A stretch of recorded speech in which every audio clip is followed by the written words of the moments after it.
an hour as the sunrise passes and the stars come out. And 57 years to such a prominent event that really becomes so paramount in our days that it's hard for us to understand how people don't see the light.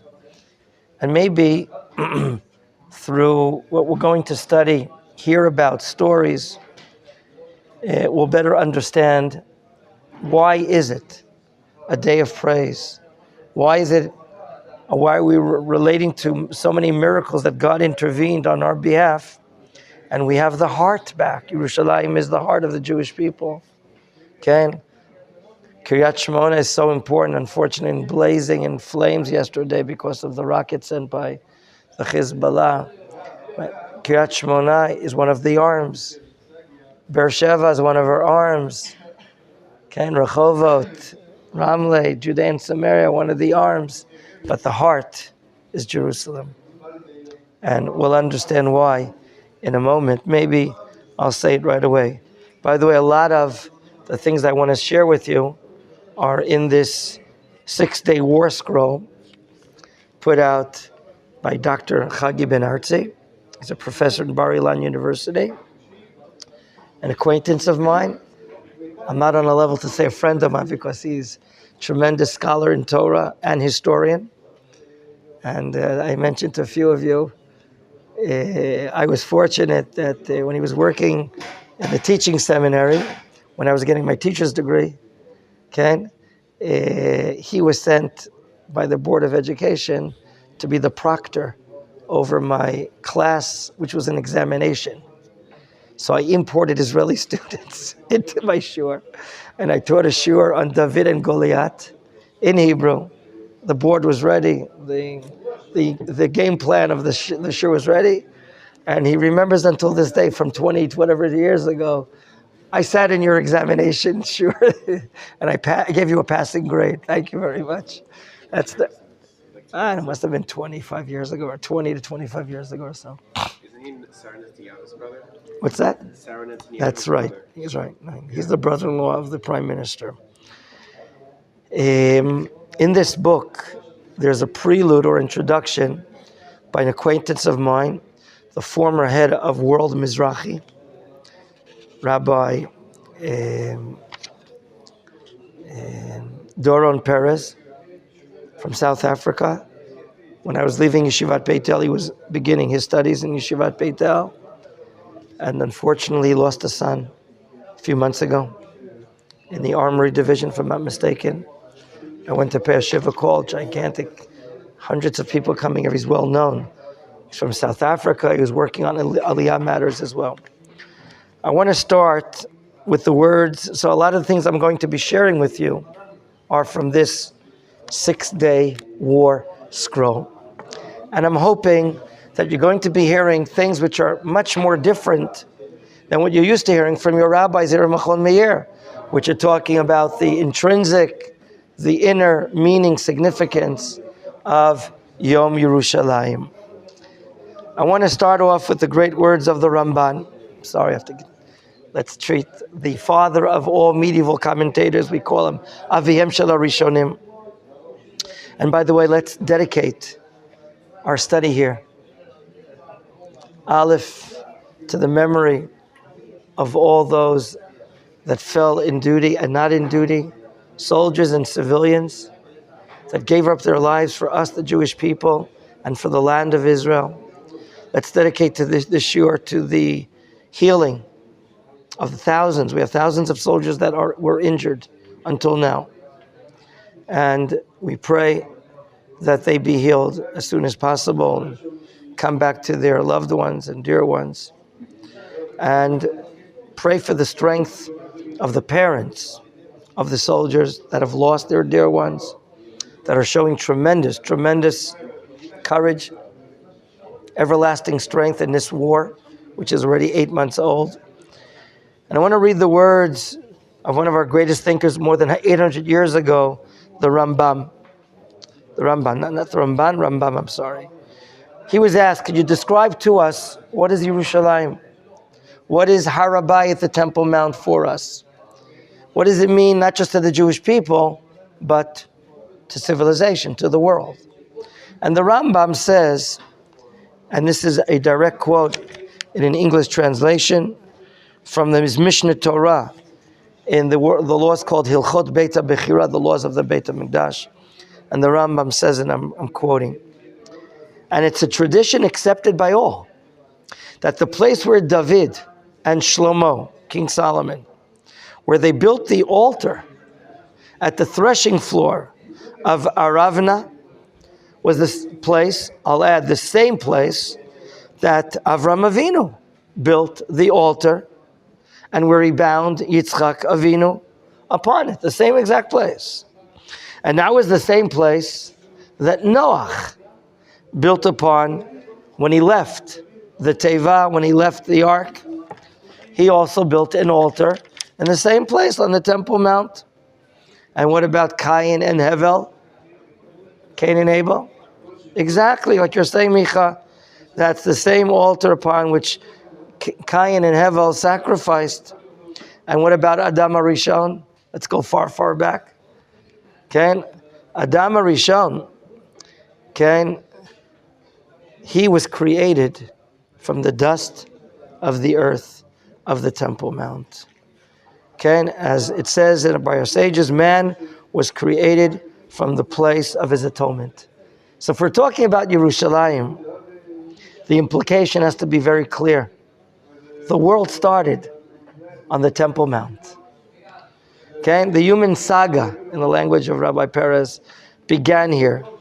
Humanity's spiritual destiny is linked to Yerushalayim. And remember, we don't just look at mankind and say man has a soul. We believe the land of Israel as well has a soul, has a center. Okay? And whoever has control of this place, whoever holds the keys to this soul, he's really holding the keys to the spiritual destiny of the world. To whom did God give the responsibility of the spiritual destiny of the world? To the Jewish people.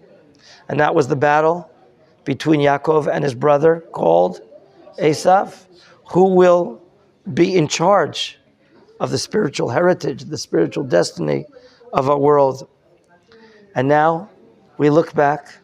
The sovereign return of the Jewish people to Yerushalayim is not a religious matter only, is not a spiritual matter only, but it seems to be a spiritual and political seismic shift of epic proportions. I don't understand these words, what they're saying, but seismic. Thank you.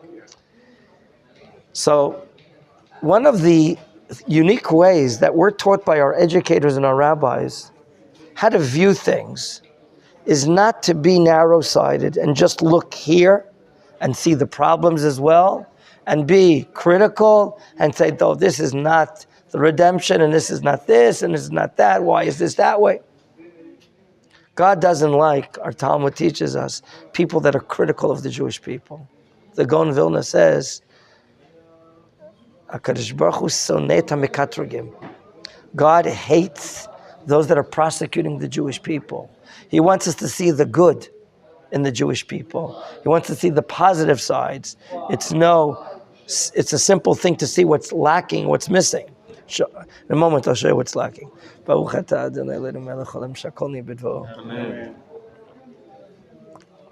Look at this half full cup of water. Isn't that great? Thank you for the water. Did you bring it? Thank you for the water. Thank you for the water. It's from God. I got it. Now look. We're going to understand some of these miracles I'm about to read about if we view what happened in World War II. The ovens of Auschwitz and Buchenwald were murdering tens of thousands of Jews. Okay? Holchim latevach, to be slaughtered with no chance, no police, no weapons, no army to overcome them.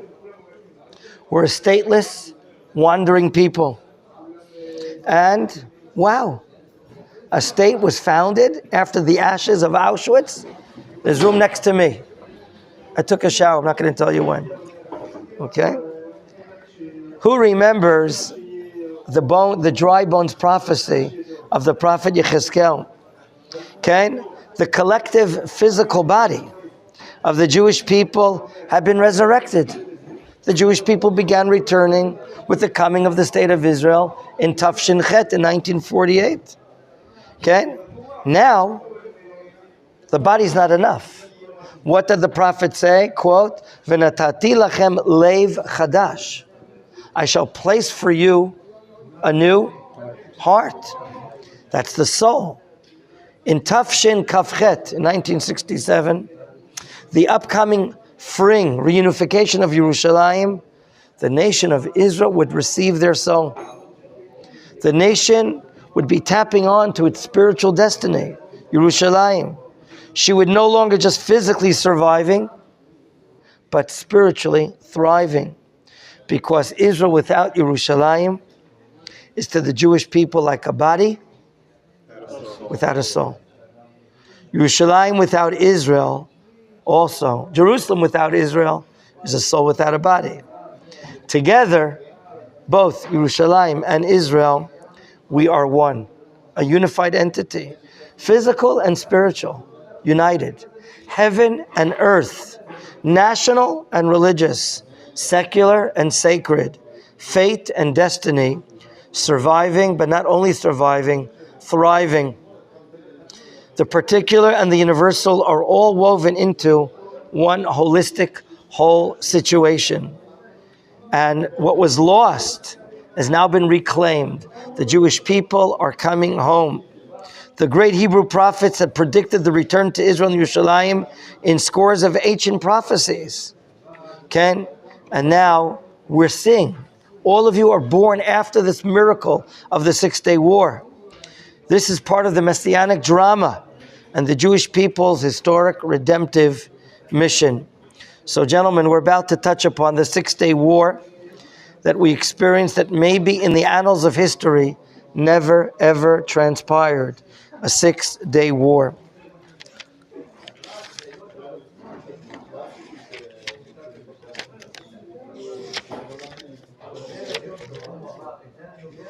Okay. Some of us were in the shiurim that we were talking about the first 2 days of the war. We said the Gaza Strip was conquered on the 2nd day, but before that, the first day was the most critical day. And I want to share with you, and some of you already heard in our shiurim, after Egypt, Nasser, the president of Egypt, may his name be erased, he decided to break whatever agreement there lied with the United Nations. And 10 years after that agreement that was made in 1957, he broke and he breached whatever commitment Egypt made. And he did 2 things, if I'm not mistaken. Number 1, he kicked out the UN forces from Sinai. And number 2, the Straits of Tiran. If you go on a vacation to Eilat, maybe you'll take me, and you go down the Red Sea. The Red Sea eventually leads to the Tiran Straits, a very narrow body of water that all ships coming from the Indian Ocean and others go through there, and then eventually arrive to the port of Eilat, which means merchandise and shipping and commerce and so on. It's considered an act of war when the enemy doesn't allow your boats, your ships, to go forward. So they blocked the Straits of Tiran, which was promised to keep open for the ships of Israel to sail to and from Eilat. This was a very provocative matter done, and it's basically a declaration of war. You don't have to declare a war by shooting a gun. You don't have to declare a war by shooting a missile, firing a missile. You can also prevent the economic livelihood of a nation by preventing the waters to be open. So Israel was now detached from Asia, from African countries, which were very important political and economic ties with the Jewish state. Who did we turn to? We turned to the United States, who had given Israel international guarantees to protect us in the event that Egypt broke their commitment. But it was very, very clear that no one was going to take action against Egypt. All the promises were forgotten. Have you heard that tune before? Yeah, we promised you. Yeah, we're going to assure your defense. President Biden, he's very nice at the beginning of the war, sending us over ammunition and this and that. But we can't rely only on ourselves and God for our future. So right now, Israel, 2.5 million residents, remained all alone in face of the might of the Arab nations. And we talk about the might of the Arab nations, we're talking about Egypt, Syria, Jordan, Iraq, that formed a military pact. And the Jordanian army was placed under the command of an Egyptian officer. And we're talking that they had double and triple the amount of airplanes, tanks, manpower, and many, many much more.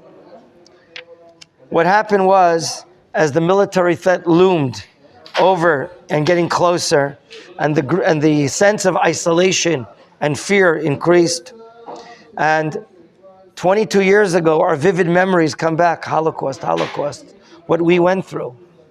It's traumatic, even to the survivors, of course.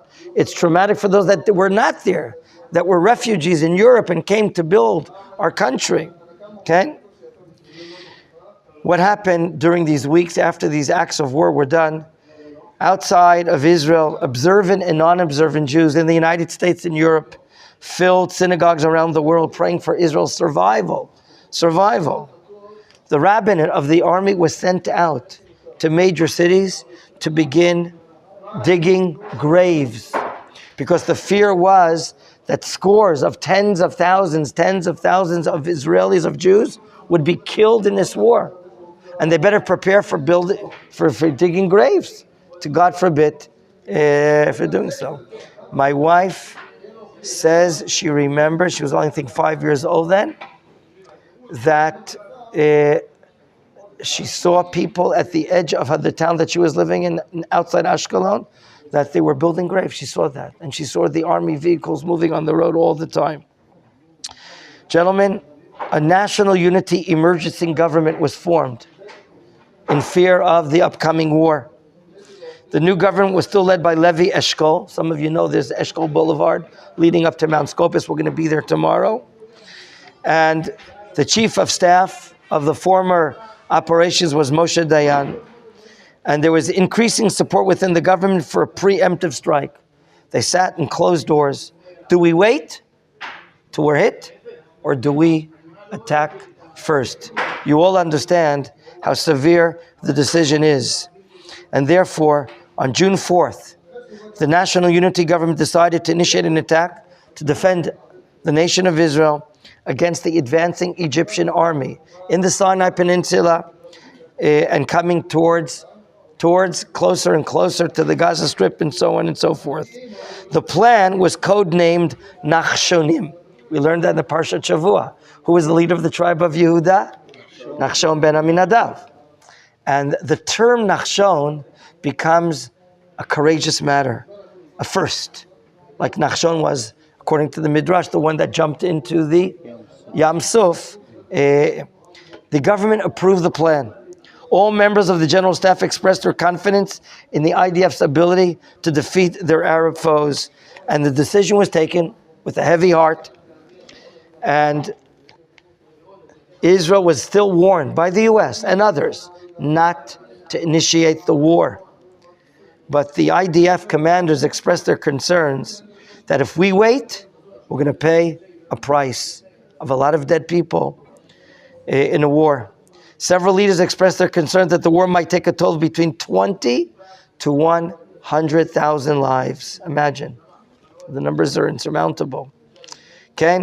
Parks were prepared in Yerushalayim, Tel Aviv, and other cities in case cemeteries would have no space left.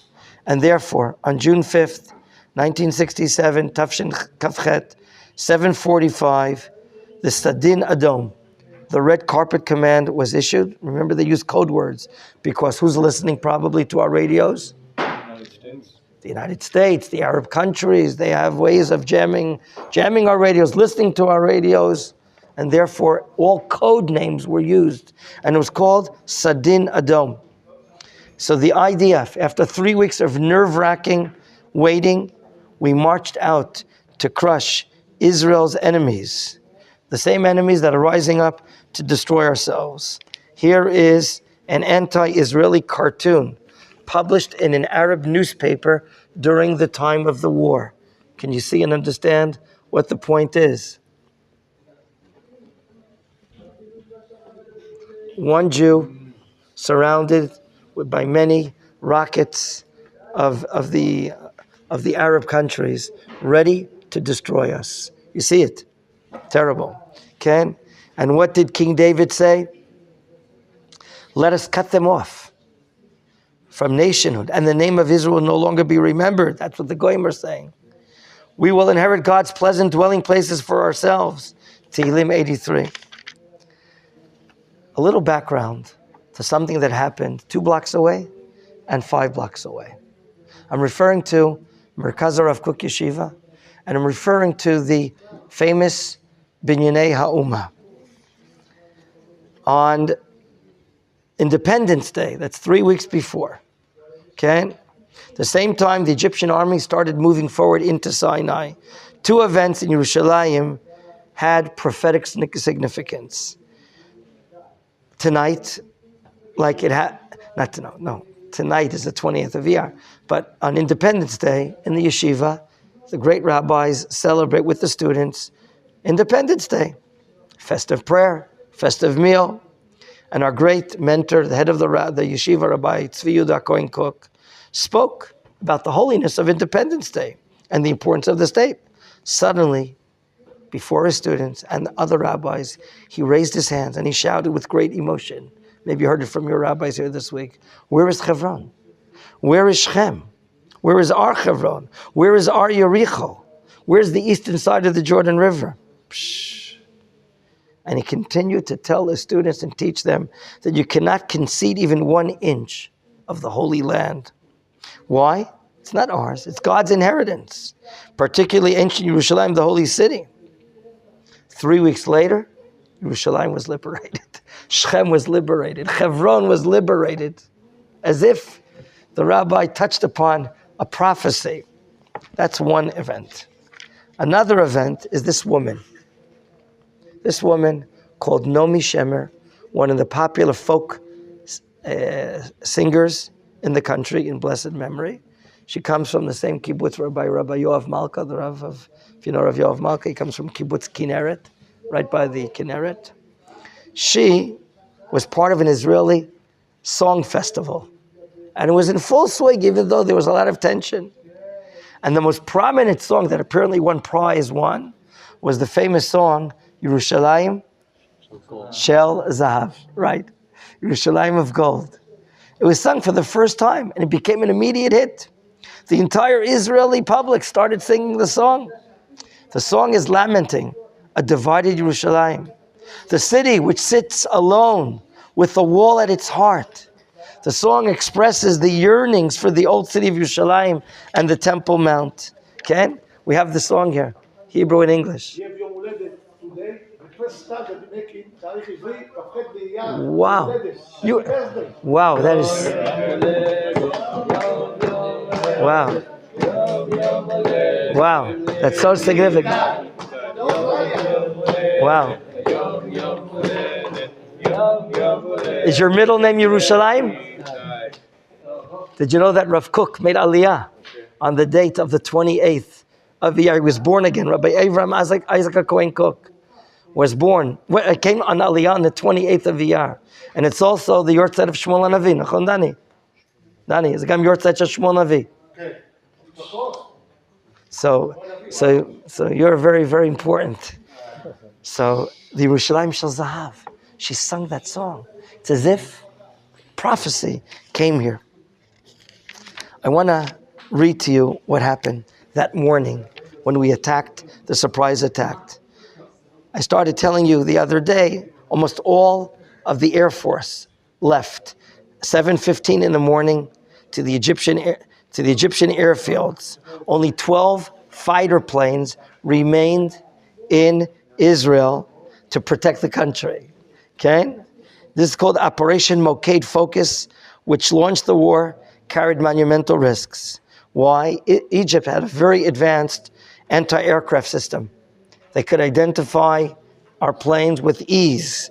Okay? In contrast, the planes that we had were old French Air Force planes that hardly were fitting for the operation at hand. Had they detected our planes coming into the Egyptian airspace, the results would not be the same results.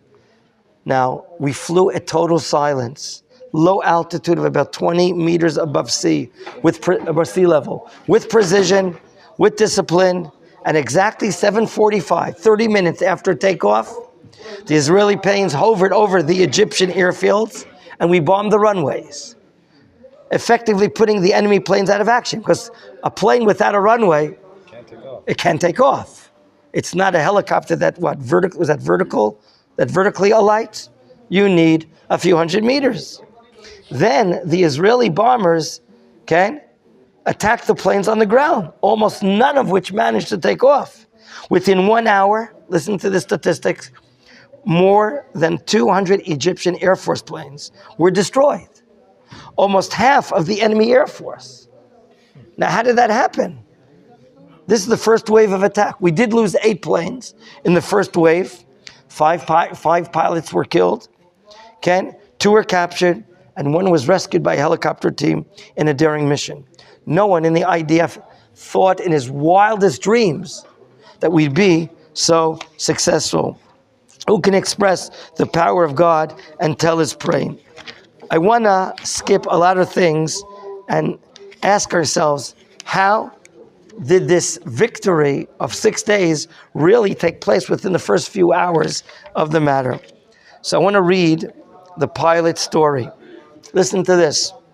Our squadron had a special mission to reach a distant target, the Bnei Suf airfield, the south of the Delta, where a fleet of huge Tupolev 16 jets were waiting, ready to bomb Israel's crowded population centers. They had planes ready to bomb our centers.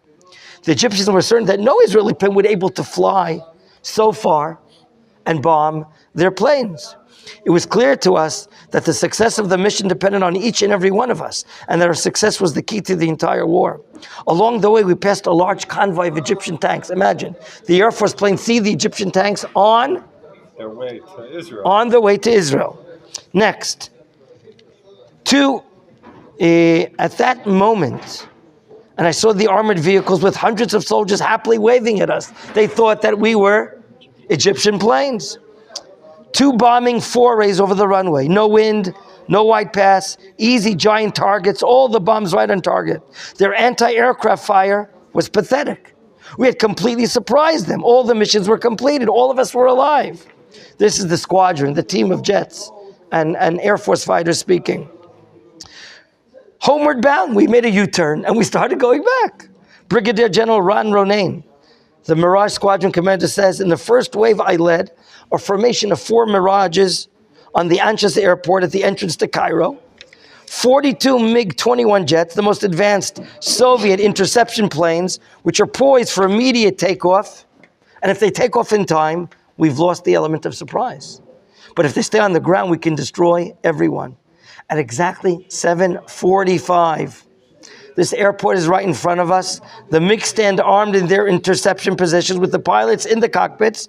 Not one of them managed to move against us. A complete surprise. I had a sense of this being a historic, once-in-a-lifetime opportunity. We neutralized the runways and performed 5 long, low-angle sniper flyovers. The explosions began. And by the time we were done, all the MiGs on the floor were burning in the parking area, some of them with the pilots still inside. We landed back in Israel at the base, with our last drops of fuel. Imagine going down to Egypt, hundreds of kilometers over the Sinai Peninsula, landing in Egypt, not landing, going there, making U-turn. And then the second wave and more. But I want you to see the divine providence that Rav Doki Ben Arti writes based upon the documents from the army. Where did the intelligence and bravery of the IDF and the Israeli Air Force end?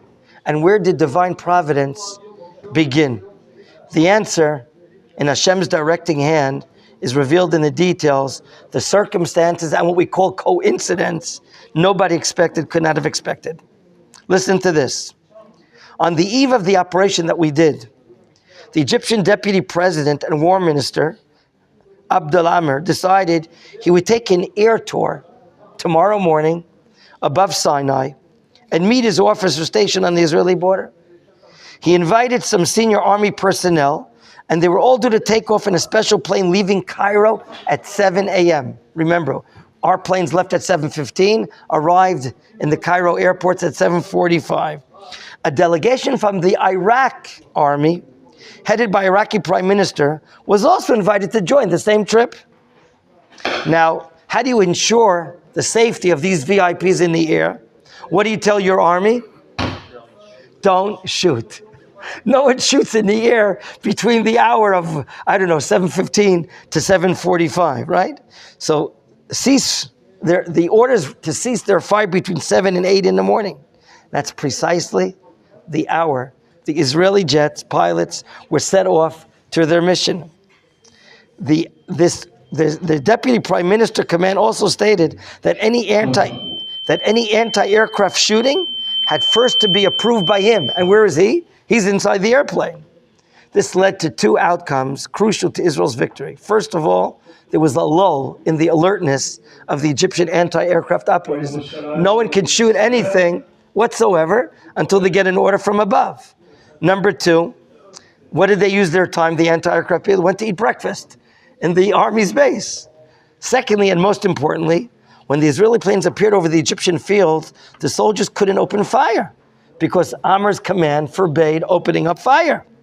This caused a lot of confusion between the enemy officers and soldiers, which of course delayed any immediate reaction. And once they did realize what was happening and they attempted to react, our planes were on the way back to Israel. What's amazing is our intelligence knew nothing of this plan. We knew nothing. This is all the hand of HaKadosh Baruch Hu. We knew nothing about this VIP tour in the air, nor the planning, what had happened.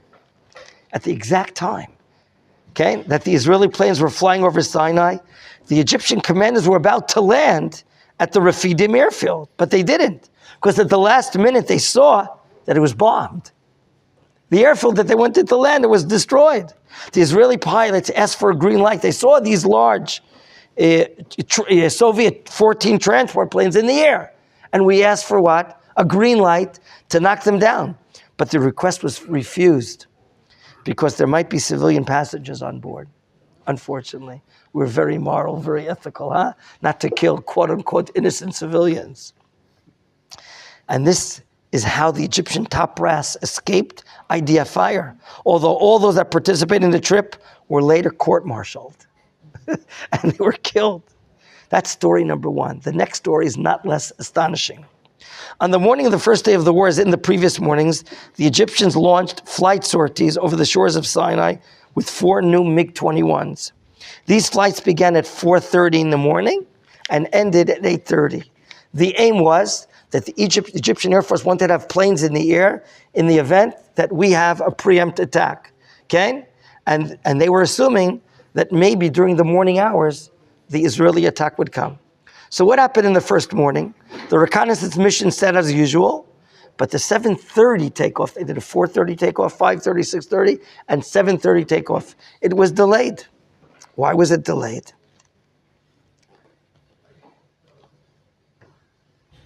In the investigation, imagine, had those planes lift off at 7:30, they would have caught our planes 15 minutes before our attack, but they didn't lift off. What happened?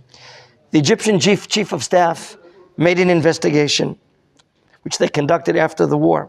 What was the reason for the critical delay of this flight? On the evening before the war broke out, the commander-in-chief of the Egyptian Air Force, General Sikdi Mahmoud, he decided to have a dance party. A dance party at the airfield for his pilots. I want to raise their morale. I'll bring some women, bring some dance parties. He also invited senior pilots from other bases. The party was full of food. Next word? Alcohol. Belly dancers. And it went on till the early hours of the morning. What were the Israeli pilots doing at 1 and 2 in the morning? Resting, getting ready for the daring mission. Okay? Tense preparation for war. The Egyptian counterparts, they were partying, eating and drinking and dancing. Okay? The night away. It's no surprise that they woke up that morning a little late.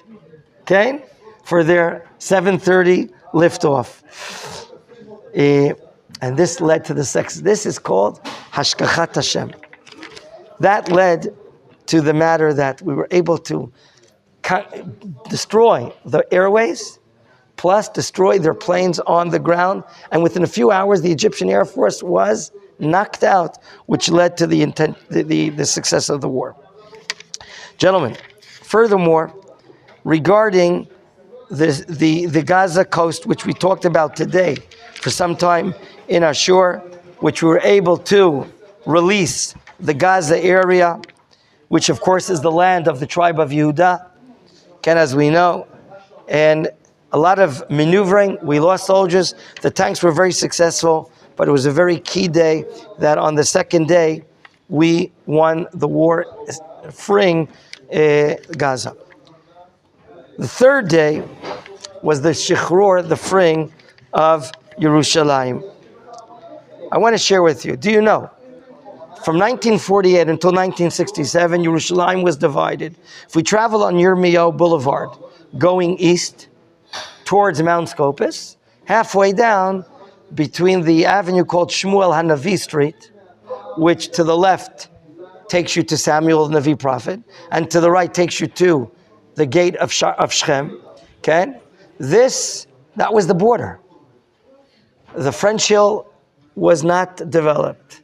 Okay? Ammunition Hill was not developed. All the neighborhoods east of Shmuel Hanavi Street were in the hands of Jordan. Okay? They took control of the old city and this area as well, and all the eastern neighborhoods. Only in the new city, which the western neighborhoods, remained in our hands for these 19 years. And what did the Jordanian army do to the Jewish quarter in the old city? Destroyed it all.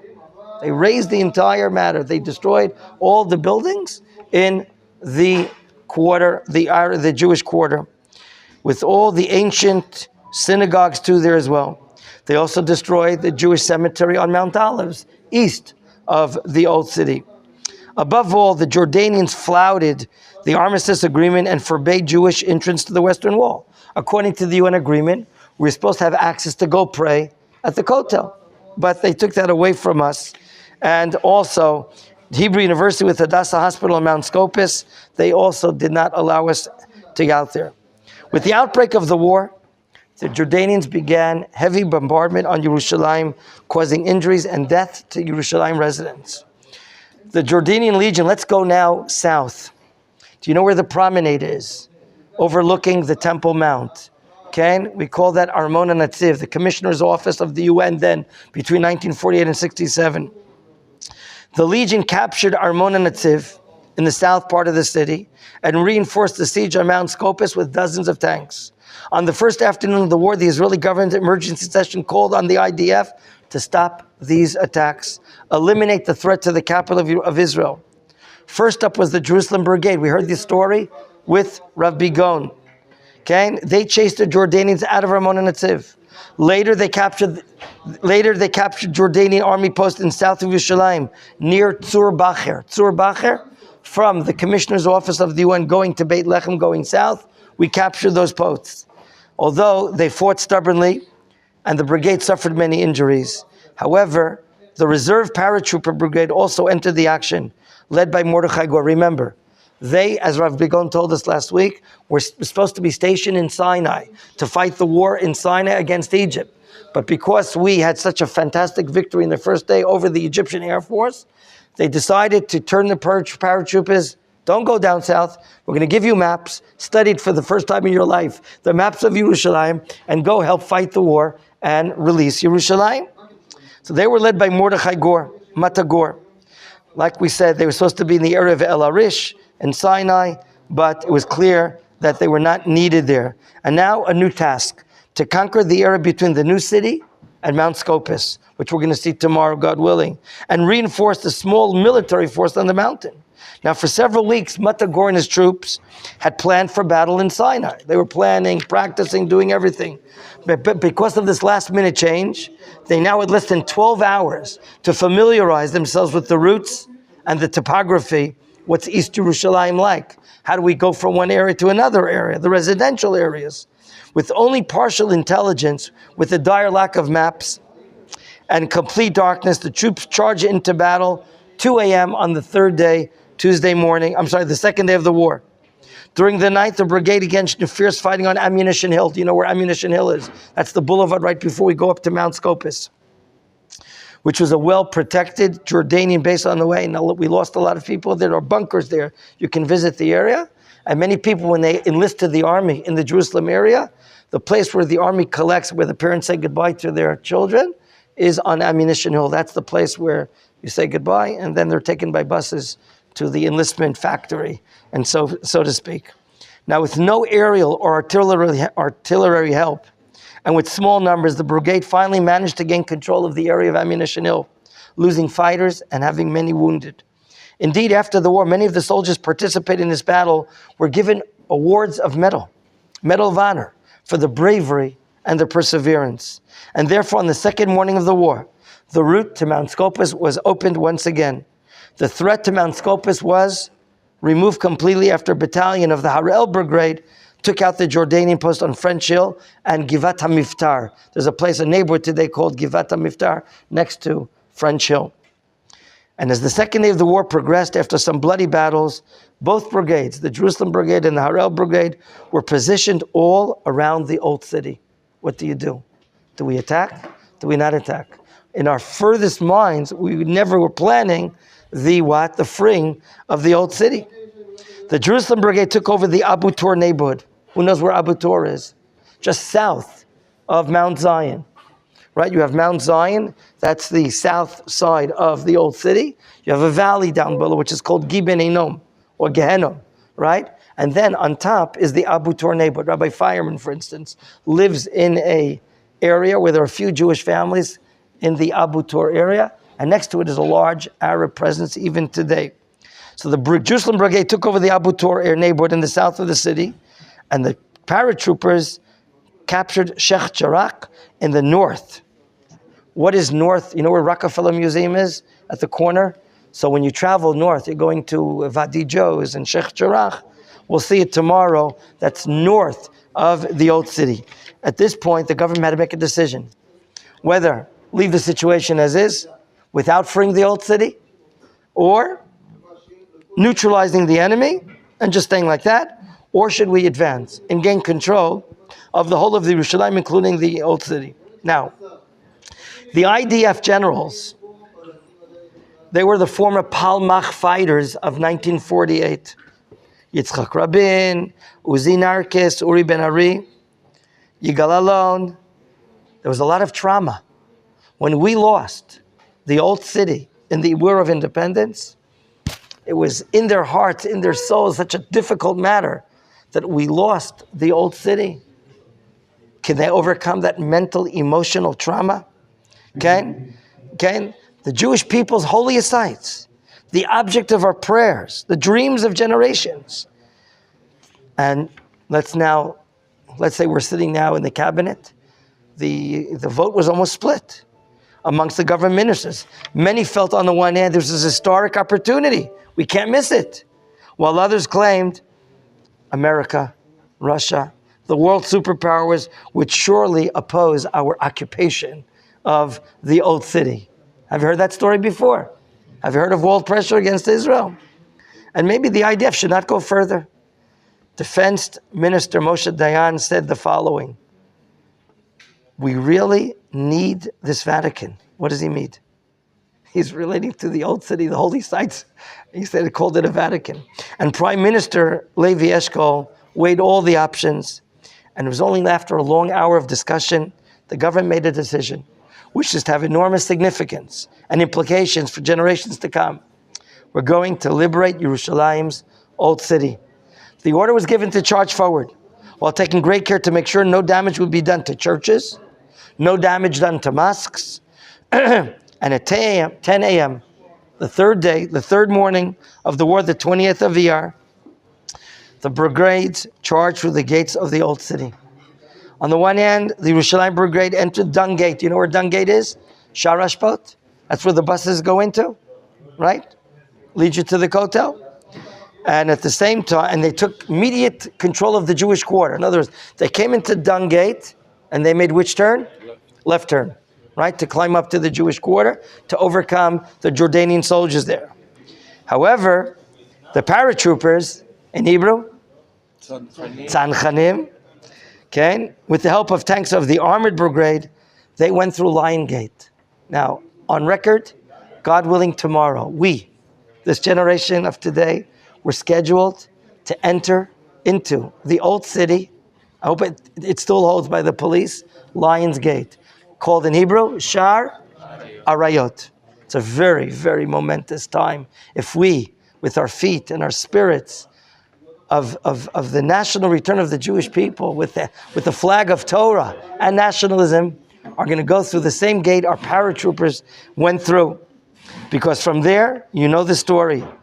At 10:30 a.m., when we gained control of the so-called Muslim quarter and the Temple Mount, the site of the first and second temples, at 10:30 a.m., all military channels broadcasted the announcement of Matagor, his momentous announcement, Har Habayit Biyadenu.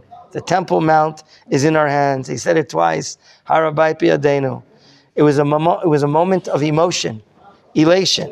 1900 years after the destruction of the temple, the Jewish people, with the Almighty's help, had returned to the Temple Mount, now liberated from enemy hands. Who was there as well? The chief rabbi of the army, Rabbi Shlomo Goren, Zecher Tzadik Levracha, and he had a shofar. He escorted the paratroopers, he escorted units, fighting units, anywhere and everywhere to where they went. And the local Arab leaders were just waiting on the Temple Mount, and they're just waiting to give us a letter of surrender. Okay, and give us the key to the Temple Mount out of habit. And due to practice of hundreds of years of exile, the paratroopers did not stop to pray in the Temple Mount. Because they remembered that the Kotel, they thought, is the most important place to pray. They walked down to the western wall, the last surviving wall of the temple complex, and there they were joined by Rav Shlomo Goren, the rabbi of the IDF, who had accompanied the paratroopers at every stage. What did you say? Very good. All the soldiers prayed together. Rav Goren blew the shofar. The three IDF commanders, Yitzchak Rabin, Uzi Narkis, and Moshe Dayan, they arrived to give thanks. The first civilian to pray at the Kotel immediately after Torah liberation, like you say, Shai, was Rabbi Tzvi Yehuda HaKohen Cook. Okay? Okay? This is a booklet produced by Rabbi Tzvi Fishman and Rav Samson that put it into English. Okay? I want to say something. Here you see Rabbi Goren escorting the paratroopers with a Sefer Torah, with a small Sefer Torah in his arm. Like it says, the king shall carry a Sefer Torah. Amazing. Huh? The paratroopers are going forward, he's in the back, and they're en route to the Temple Mount. You see it? And the shofar in his hand. With the shofar in his hand. And then he put on a talit. Ken, I wanted to read to you. Rabbeinu, Rav Tzuda, would say the following. The redemption of Israel unfolded in stages. You thought it's instant coffee. You thought it's just a quick hamburger that you make. Peace now, war now, Israel, no. It's stages. Ask Dani Shachaton. It come, Hata agula betalichim, ken or no? He says in Arabic, Kim'a. In Aramaic, though, he's saying from the Gemara in Sanhedrin that it comes slowly, stage after stage. But surely. Very good. Very nice. So, Rav Tzuda would explain the redemption of Israel unfolded in stages. Just as Hashem created the world in how many days? 7 days. With how many divine commands? And the mission in chapter 5 of Pirkei Avot. Basara ma'amarot nivra olam. With 10 utterances, God created the world. Okay? It wasn't at once. 10 utterances. So too, the redemption of the nation of Israel appeared gradually. And as Dani quoted, it's a Yerushalmi Gemara, not in Sanhedrin. It's in Brachot, page 1a, in fact. And thus, from the 5th of Iyar, with the establishment of the Israeli state in 1948, Tafshin Chet, to the 28th of Iyar, 19 years later, with the liberation of Yerushalayim, the most sanctified place in Eretz Yisrael, as the Mishnah in Kalim explains to us, the nation of Israel rose in stature, in the unfolding developmental way. Rav Tzuda says on the 28th of Iyar, we merited to complete the deed which began on the 5th of Iyar. We became a state on the 5th of Iyar, 19 years earlier. Now we completed a process, an exalted, magnified, and sanctified way, the events which occurred on the 28th. Rav Tzuda says, the Almighty leads us with kindness, quoting the verse, you in your kindness had led forth his people from who you redeem. This gradual process, which you've been learning from your great rabbis here in Machon Meir, which took the Jewish people from the Balfour Declaration in 1917, right? From the Balfour Declaration, that the nations of the world recognize the historical connection of the Jewish people to the land of Israel, 1917, Lord Balfour. From that declaration to the independence of the state, to its miraculous settlement, development, and growth, all came because of God's kindness. Don't think it's not because of us. Hashem was kind to us to allow us to gain all these places. And it culminated in this part of the redemption, okay, through the reestablishment of the land. On occasions like these, when he spoke before great crowds of people, his manner remained exactly the same, as if he was speaking to his friend in his study. You know where Rabbi Tzuda lived? Ovadia Street in Gula, number 30. I had the merit of sitting in his study several times, but that's a different story. It was the Almighty, he said, who aids Israel with valor, as we say in the morning blessings.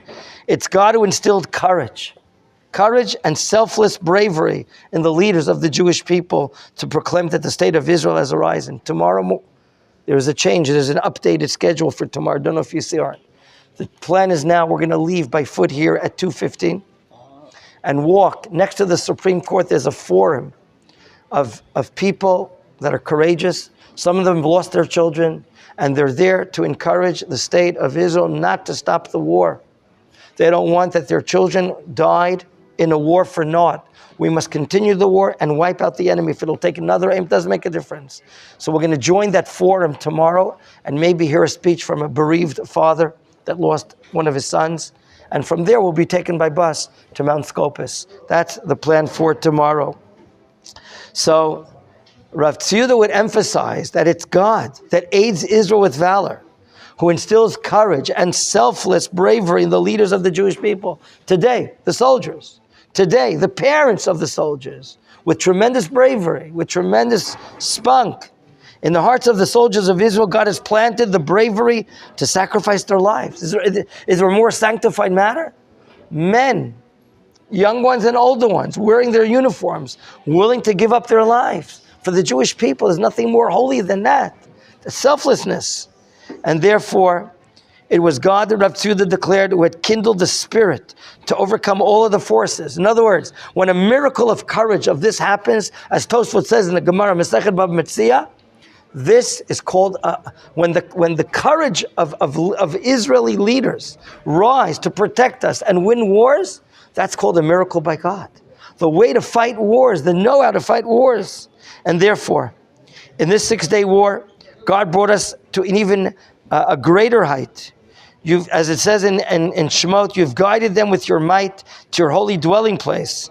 Okay, with the liberation of Yerushalayim, we reached your holy dwelling place, the Temple Mount and the site of the sanctuary.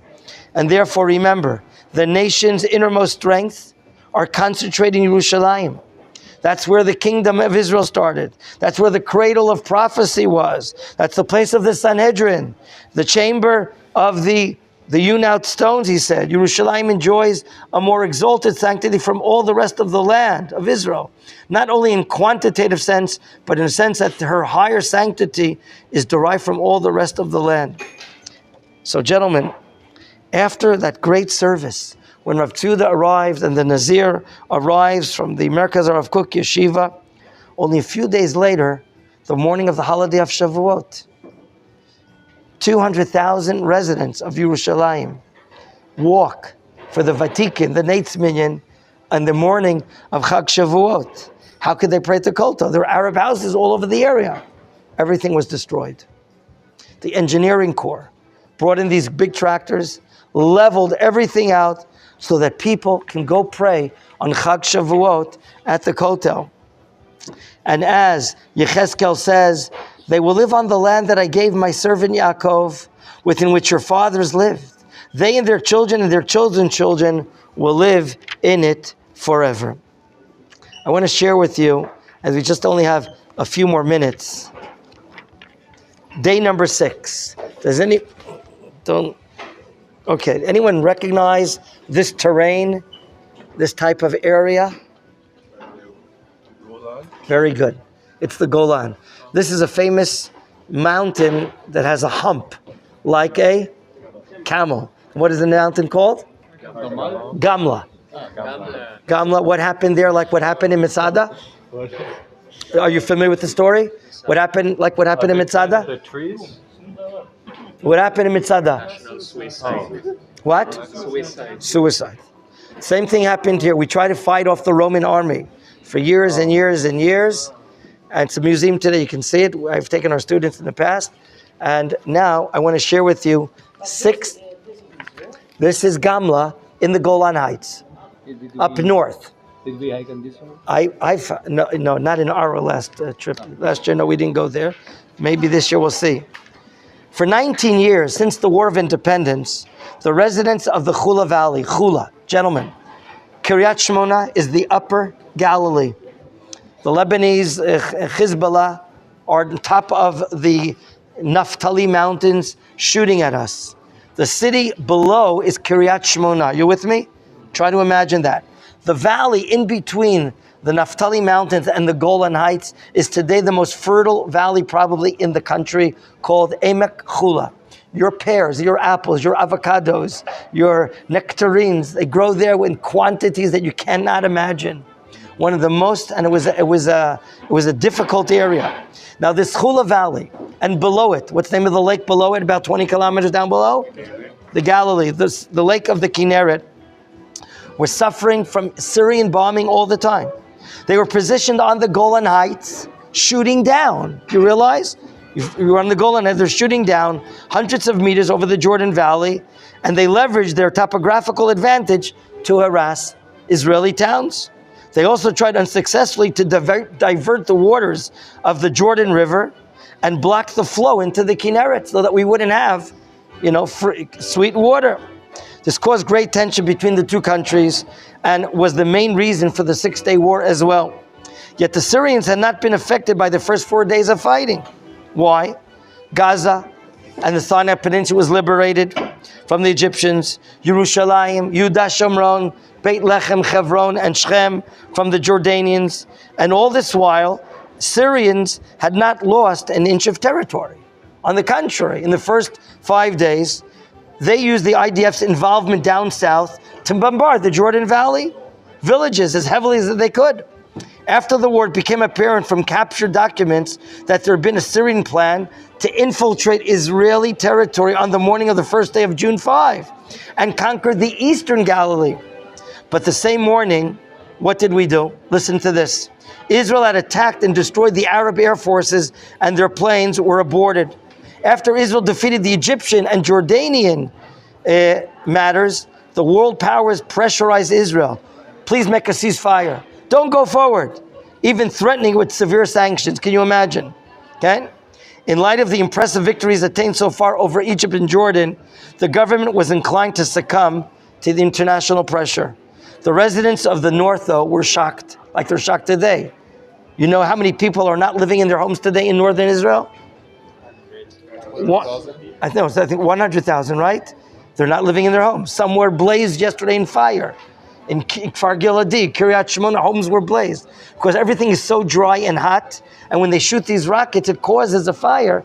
and they were bringing up all fire teams up north from Haifa. Can you imagine? All the way up to the Upper Galilee to try to control the fires. This is happening in the last 24 hours. The government made an historic opportunity meeting. Okay? They rushed the government meeting in Yerushalayim, which was discussing the superpowers proposal. They pleaded with the ministers not to abandon them, the northern people. Minister Yigal Alon himself, a member of Kibbutz Ginosar, which is next to the Kinneret, joined the struggle. And just like on the 25th of the year, when the government chose to ignore international pressure and go to war, the decision was made. The government ordered the army to go up to the Golan Heights. Do you know what a climb it is? If your Syrians are on top with artillery, with cannons, and maybe air support, you know what it means to climb up the Golan Heights mountains and get up to them? But the order was given to liberate the Golan Heights from the Syrians, and they did. On Friday morning, the 5th day of the war, as I'm reading Chagi Ben Artzi's book, we're already at war with Syria. As David Elazar, the chief of the Northern Command, wrote in his message to the soldiers, our mission is to liberate the northern settlements from the fear of Syrian gold fire. Here you have just a picture of the Golani Brigade climbing up in the north to the Golan Heights in order to attack the Syrian brigades. Here it is in the Golan Heights. What happened? However, we had a big problem. What's the problem? The Golan Heights are hundreds of meters above the Jordanian Valley. And the ascent means climbing up steep and rocky inclines. The Syrians had built an awesome fortress comprising dozens of entrenched armored posts and hundreds of tanks and cannons and many more thousands of soldiers. How do you overcome this matter? The bases controlled the firing and observation points over the valley, and any attempt to climb up during daylight was like suicide. Israel had no choice.